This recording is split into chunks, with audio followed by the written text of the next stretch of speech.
As the state is still in the middle of its legislative session, we have seen a number of bills that are aiming to help victims of sexual and domestic violence. And the Utah Domestic Violence Coalition is focusing on a number of issues to address this issue. So we are joined by Erin Jemison, who is the Director of Public Policy for the Utah Domestic Violence Coalition, to talk about this. Thank you so much for joining us today. Thanks for having me. Thank you for joining us. So tell us a little bit on what we're seeing this legislative session. I know we've talked a little bit about Ohm's Law, something that we've discussed at length, but another big issue is funding itself. What do you want to make sure that legislators hear today?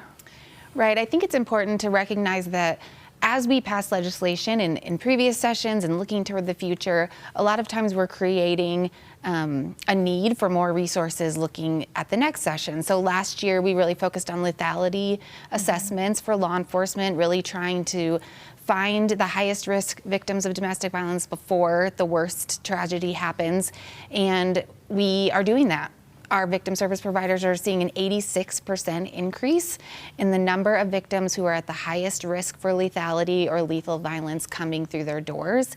And they need the state to help partner with them and fund those services. That's a huge increase for organizations that were already on a tight budget.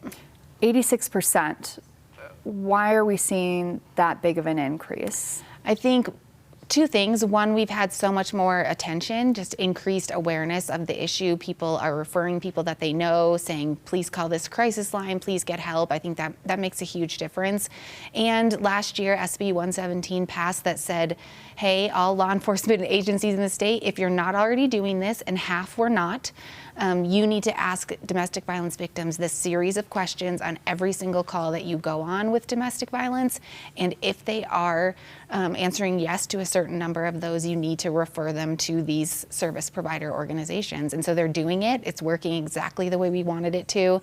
We're finding people who've likely needed help for years, and we're finally identifying them, getting them the help they need.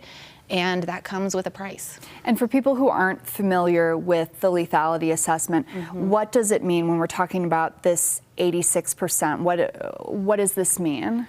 It means that when officers are identifying a certain number of things that a victim's telling them. So for example, yes, this person has tried to choke or strangle me. Yes, they've threatened me with a firearm. I'm afraid that they're going to kill me. Law enforcement is able to see a set of questions that we know from research.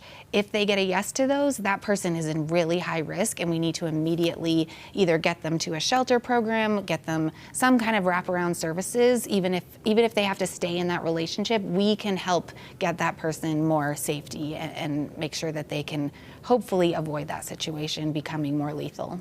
So essentially, in the last year, you guys passed a bill where you were able to get a better assessment of the need. You're seeing an even greater need than what you thought before, and you are asking state leaders for more funding so that you can help these people who desperately need to get out of these dangerous situations. Exactly. These programs, these victim service providers were already overflowing with need. They were seeing so many people, they were on such tight budgets, and it's at the peak of the housing crisis in the state. And if somebody has to choose between staying in a potentially abusive relationship and being on the street, and our programs can't necessarily house them immediately, that is a dangerous situation, and that's exactly what we want to prevent. So we're asking policymakers to recognize that need, thank them for this amazing law that's working exactly the way we hoped it would, and now we need to make sure we can provide the help that people need. It's devastating to think that someone has to choose between those two options. So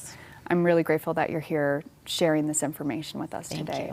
Erin Jemison, thank you so much for joining us. Thank you. All right, before we go, we want to share some more information for you. So take a look at your screen right here.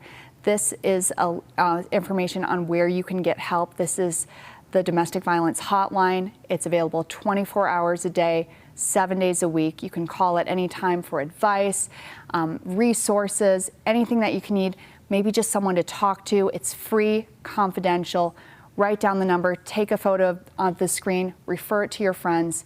Please just take a second to take a look at this.